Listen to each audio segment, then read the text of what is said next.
I have to rewatch this. Hey everybody, this is Retro Care Reviews.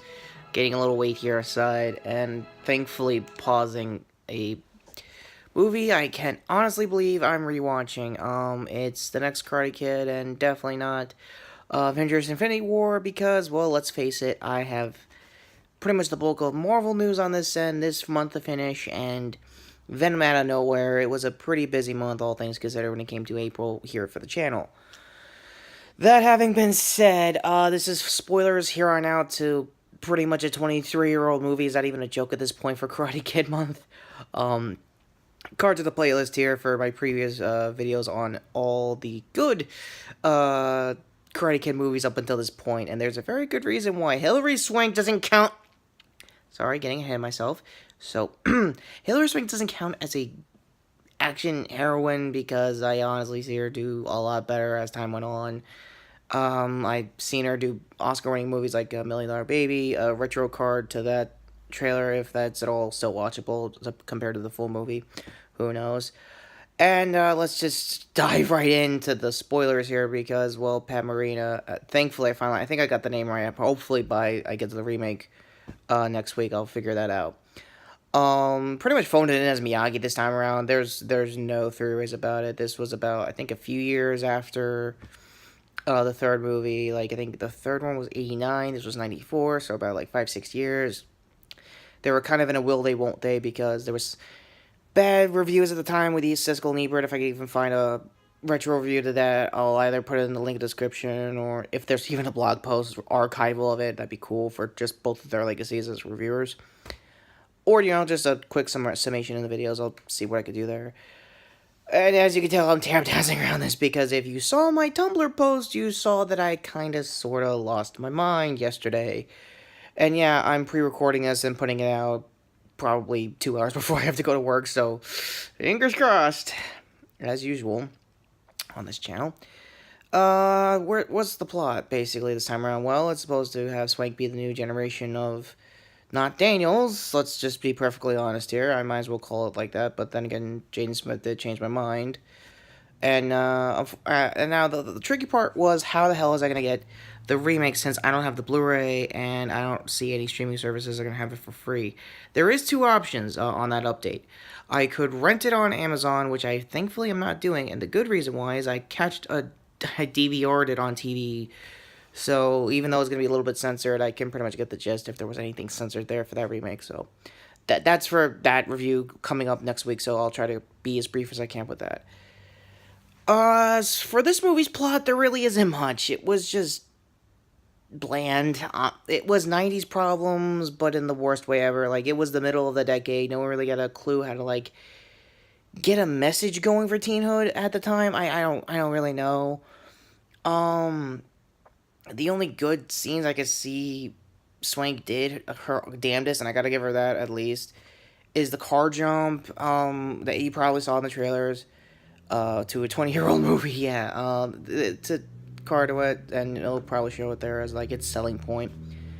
As I said for Pat, Miyagi has like pretty much the flimsiest excuse than usual on, I guess, old war buddies back in World War II, which literally makes no sense unless he was a turncoat Japanese. I don't want to play with historical politics there. I just want to leave it at that. But just be honest, it doesn't politically make sense or historically make sense. So again, I can't, go to Pat himself and ask those questions because he's no longer with us. So lucky bastard. Having said that, it just has the whole spiel of her not understanding herself and getting not bullied by not Cobra Kai because they're supposed to be hall monitors. Your villains of the movie are hall monitors. The lead hall monitor is played by Michael goddamn fucking Ironside, aka the guy you don't fuck with in any movie. But they did. Oh, and Walter Goggins, from then soon to be Vice Principal of Fame, was I guess an extra, or like, I guess in their movies, guys were trying to be the guy in the way back in the first movie when there was like, give him a body back. Yeah, I think he was trying to be that guy, but I honestly don't see it. not even the slightest. God. Oh yeah, and he was Swank was supposed to have a love interest. That guy was so bland because his whole this movie's nothing but subplots. The three biggest ones I hated was Stewart's training. I don't even want to say. You know what? I'll say her character name. Julie's training. Miyagi getting a flimsy excuse to be involved. Love subplot, and the whole reason why this movie exists is a fucking hawk stuck at school, and they have like this. The 912 like, oh, should we keep it for the classes or should we take it to the zoo? It's like that old spiel, but it took it to the nth degree. And I might as well spoil it because normally I try to keep these vlogs brief for my phone's sake. It somehow ended up the third act into a lake of fire kind of death match for a fucking bird that could have just went to the zoo and no one could have gave a fuck, and she's just like, alright, cool, whatever, as long as I get to visit and stuff. Like, that kind of thing, you know, deal, not just say, she's the blonde, like, There's another scene that I tried my best to find a link to, but it's pretty much why I think the last 2.5 weeks of waiting for this pretty much put me into, like, a Apocalypse Now kind of hotel scene, lost myself kind of mindset. Link in the description for the scene if you guys don't want to get spoiled, or in this case, I guess triggered, I guess, I don't know. It's basically will just be losing my shit, along with, you know, life and real duties and stuff like that as a normal human being. It was a Nerf scene, and in case you haven't watched my channel for a while, or is new to the channel, hi, how you doing, and good lord, you picked a weird week to start, just saying. I'm a huge fan of 90s old school Nerf guns that I'll probably never get, like the crossbow, plus bow, I don't know the rest, but I'm going to leave a link in the description for the curator's channel. He's basically the Nerf historian of, well, the Nerf fandom and hobby as a whole, and where most of modding began there, so I highly recommend his channel. I have been looking into subscribing, but I might after this, having to compare this to Next Karate Kid somehow. Let me just paint you the scene that I tried my best to explain in the Tumblr post. It was basically her babysitting a bunch of kids who were just a bunch of assholes, and Miyagi's bright idea was to bring more toys for them to be more assholes, so that she could dominate them somehow. Not unlike a 50 Shades of Grey, like Chains of Whips kind of stuff. I mean, like, just outshoot the shit out of them with Nerf guns from the 90s. Which were nothing but mega darts and big-ass arrows. No micros to speak of, just to let anybody know.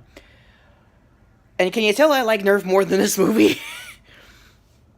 So yeah, final rating, unfortunately, it doesn't get a 0 like I would covenantly own, but since this is an old movie, it counts as legacy rules. Like I think RVT does when I watch bad retro toku. I think the best one I can put an example for was Black RX. I think a few Sentai shows, obviously Mega Ranger comes to my head. Link in the description for their theme. So that's just a brief example. Does this count as Marutoku? No. It counts as full-blown nothing but even toku. It's not even a Karate Kid movie to my mind, which is sad to say, because this was the movie before not only the remake, but Cobra Kai coming out, and I think linked to the clip that I think Ben Riley Scarlet Spire found, so kudos there for him to finding that clip, so I'll try to find it again. I don't know anymore. I'm rambling, and I'm probably rambling more than this hour-and-a-half long movie, because it was long padded shots of her trying to, like, be in a Buddhist temple that somehow Miyagi had connections to in San Francisco, of all places. Yeah, he had to... No, Detroit. Apparently, there's a Buddhist temple somewhere around Detroit, unless they had to fly. I don't know. Miyagi's teaching this time around was a little off. Like, there was a theme, not a whole lot when it came to his time with Daniel.